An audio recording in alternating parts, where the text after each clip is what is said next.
अस्सलाम वालेकुम स्टूडेंट्स, कैसे हैं आप। आज मैं आपको उर्दू का लेक्चर डिलीवर करने जा रही हूं जिसका उन्वान है पंचायत।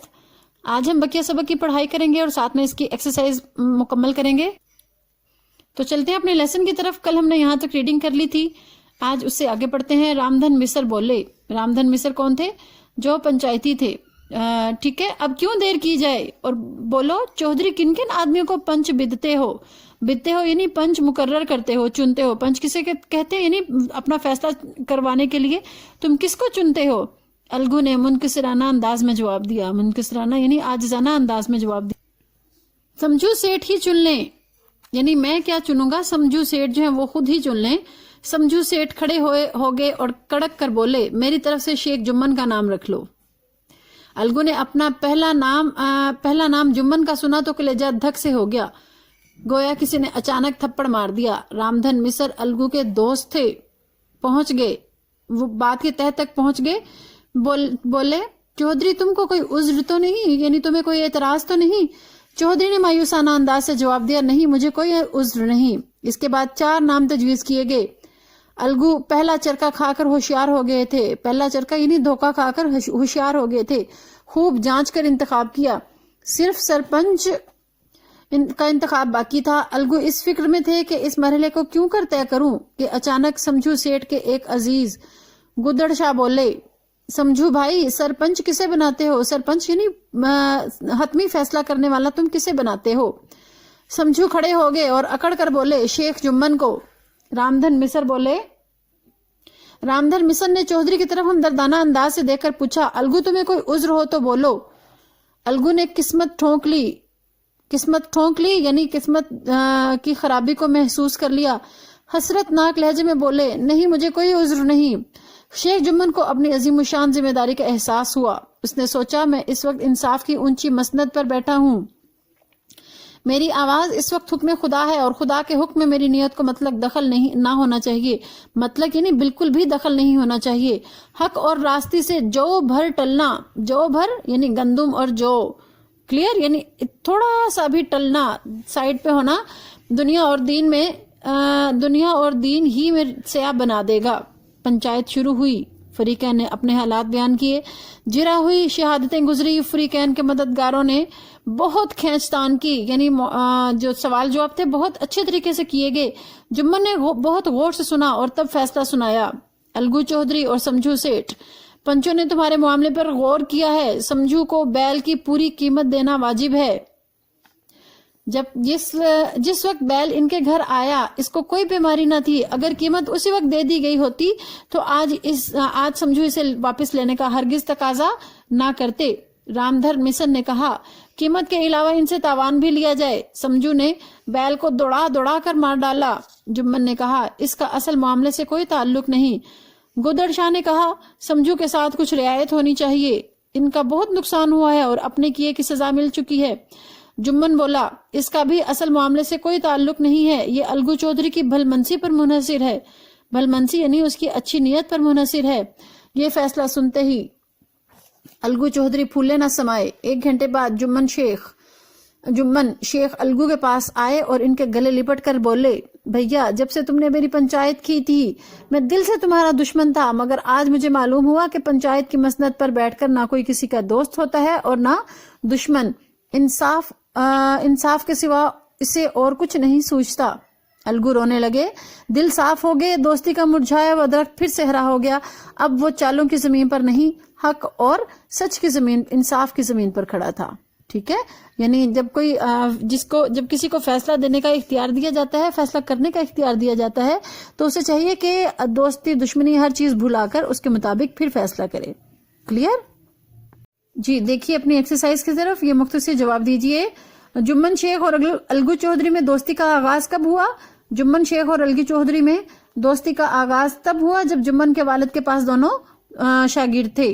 ठीक है, शेख जुम्मन की बीवी का खाला की मलकियत के हबानामे की रजिस्ट्री के बाद खाला से सलूक कैसा था, तो उसका सलूक जो है वो बहुत बुरा हो गया था। अलगू चौधरी के पंच मुकर्रर होने पर शेख जुम्मन क्यों खुश था? क्योंकि उसका ख्याल था कि अलगू चौधरी जो है वो मेरा दोस्त है, तो उसके मुताबिक ही जुम्मन के हक में फैसला करेगा। अलगू चौधरी ने क्या फैसला सुनाया? अलगू चौधरी ने जुम्मन के खिलाफ फैसला सुना दिया। अलगू चौधरी का फैसला सुनकर शेख जुम्मन का रद्द अमल क्या था? शेख जुम्मन इंतहाई गुस्से में था और क्या बोल रहा था, यानी सन्नाटे में आ गया था। अलगू चौधरी ने समझू सेठ को बैल क्यों फरोख्त किया, क्योंकि उसका दूसरा बैल का जो जोड़ा था वो मर गया था। समझू सेठ ने अलगू चौधरी से खरीदे हुए बैल के साथ कैसा सलूक किया, तो समझू सेठ ने अलगू चौधरी से खरीदे हुए बैल के साथ बहुत बुरा सलूक किया। उसको अच्छे से खाना भी नहीं देता था और साथ में जो है ना वो बहुत ज्यादा उससे काम लेता था।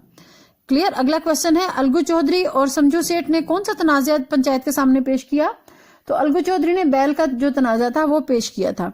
शेख जुम्मन ने फैसला सुनाते हुए इंसाफ के असूलों को कहां तक पूरा किया, शेख जुम्मन जब पंच मुकर्रर हुआ तो उसने इंसाफ के तमाम असूलों को पूरा किया। क्लियर। ये तो मैंने आपको जो है ना वो शॉर्टली आंसर्स दिए थे, लेकिन इनके आंसर्स जो है वो आपके यूनिक नोट्स में मौजूद हैं। आप यूनिक नोट से इसके सारे आंसर्स अच्छे से याद करेंगे। क्लियर। आगे चलते हैं सबक की तरफ। क्वेश्चन नंबर 2 की तरफ सबक को पेश नजर रखते हुए खाली जगह को पूर्ण कीजिए। शेख जुम्मन और अलगू चौधरी में बड़ा याराना था। जुम्मन जब हज करने गए तो अपना घर अलगू को सौंप गए। उनके बाप पुरानी वजह के आदमी थे। शेख जमराती खुद दुआ और फैज के मुकाबले में ताजियाने के ज्यादा कायल थे। जुम्मन ने वादे ईद के सब्ज बाग दिखाकर खाला अम्मा से अपनी वो मलकियत अपने नाम करवा ली थी। खाला जान अपने मरने की बात नहीं सुन।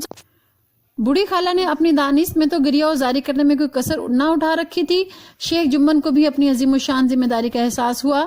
दोस्ती का मुरझाया हुआ दरख्त फिर से हरा हो गया। आगे क्वेश्चन नंबर 3 है जी, सबक को मद्देनजर रखकर दुरुस्त बयान के आगे टिक और गलत बयान के आगे क्रॉस का निशान लगाइए। अलगू जब कभी बाहर जाते तो जुम्मन पर अपना घर छोड़ जाते, ये ठीक है। अलगू के बाप नए अंदाज के आदमी थे, नहीं वो पुरानी वजह के आदमी थे। अलगू की एक बूढ़ी बेवा खाला थी, ये भी जो है ना वो गलत है। कई दिन तक बूढ़ी खाला लकड़ी लिए आसपास के गांव के चक्कर लगाती रही, तो ये ठीक है। जुम्मन ने बुढ़िया को प्यार भरी नजरों से देखा, ये गलत है। ठीक है। उसके बाद है जी, शेख जुम्मन अपनी माँ को खाला को माँ के बराबर समझते थे, ये गलत है। अलगू कानूनी आदमी नहीं थे, गलत है। एक एक सवाल जुम्मन के दिल पर हथौड़े की तरह लगता था, ये ठीक है। पंचायत के 1 हफ्ते बाद एक बैल मर गया, गलत है। 1 महीने बाद मरा था। समझू सेठ मंडी से तेल नमक लाद कर लाते और गांव में बेचते, ठीक है। रामधन का ने पहला नाम जुम्मन का सुना तो कलेजा धक से हो गया, नहीं, गलत है। शेख जुम्मन को पंच बनकर अपनी जिम्मेदारी का एहसास ना हुआ, ये भी गलत है। क्लियर। अगला क्वेश्चन है जी, क्वेश्चन नंबर 4, मंदज़ेल अल्फाज के मानी लिखिए। ये अल्फाज के मानी आपके जो है आप पहले याद कर चुके हैं, दोबारा फिर मैं आपको बता दूं। साझा का मतलब क्या होता है, मुश्तरिक। जानवे अदब तय करना यानी मुअद्दब होकर बैठना, शागिर्द बन जाना। वज़ा का मतलब होता है तरीका। रफ्ता रफ्ता आहिस्ता आहिस्ता सुलह को पसंद करने वाला। ताहीन हयात पूरी जिंदगी। और पंच का मतलब होता है पंचायत करने वाला।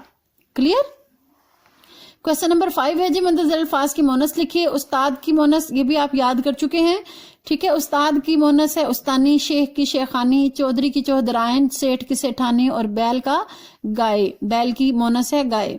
एराब की मदद से तलफ़ुज़ वाज़े कीजिए। एराब की मदद से आप तलफ़ुज़ वाज़े करेंगे अपने यूनिक नोट से, ठीक है। ये देखिए, वज़ा, दूसरा वर्ड है तहसीले इल्म, तीसरा वर्ड है फर्रो गुज़ाश्त, चौथा वर्ड है पुरसिश, पांचवा है तस्फिया, छठा वर्ड है रुसूख, मंतक, तहक्कुमाना और आखिरी वर्ड है मुबाहसा। क्लियर। उसके बाद है जी, खुलासा लिखने का कहा गया है, वो खुलासा आप याद कर चुके हैं। इबारत की तशरीह कीजिए, सबक का उन्वान और मुसन्निफ का नाम भी लिखिए।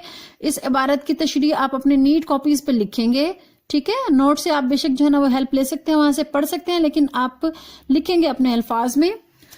हमारा इसका एक्सरसाइज का क्वेश्चन नंबर 9 है जी, मंदज़ेल में मुख्तलिफ मुहावरों को 2-2 जुमलों में इस्तेमाल किया गया है। दुरुस्त जुमले के आगे टिक का निशान लगाइए।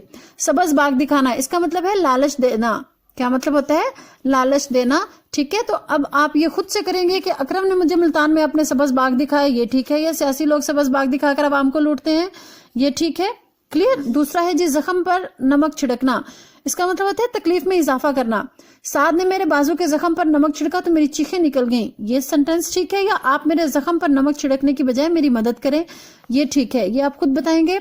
उसके बाद है जी बगले झांकना। बगले झांकना का मतलब होता है शर्मिंदा होना। अनसब मेरे सवाल पर बगले झांकने लगा। ये ठीक है या किसी की बगले झांकना बुरी बात है? ये इन दोनों में से आप जो है ना वो खुद बताएंगे। ठीक, आगे है जी अफसाना। अफसाना की जो है ना वो आप सिर्फ तारीफ याद करेंगे। पंचायत जो है वो प्रेमचंद का अफसाना है। अफसाना ऐसी कहानी को कहते हैं जिसमें जिंदगी के किसी एक वाक़े, पहलू या किरदार को पेश किया जाता है। ठीक है, इसलिए इख्तिसार, वहदत तासुर और जामियत इसकी बुनियादी सिफात हैं। यानी सिर्फ एक वाक़े को, जिंदगी के एक जो है ना वो मौके को बयान किया जाता है। क्लियर? यहाँ तक आपकी एक्सरसाइज मुकम्मल हो गई। आपने इसको अच्छे से याद करना है। और क्वेश्चन नंबर 8 जो कि इबारत की तशरीह है वो आप नीट कॉपीज पे करेंगे। Okay, take care.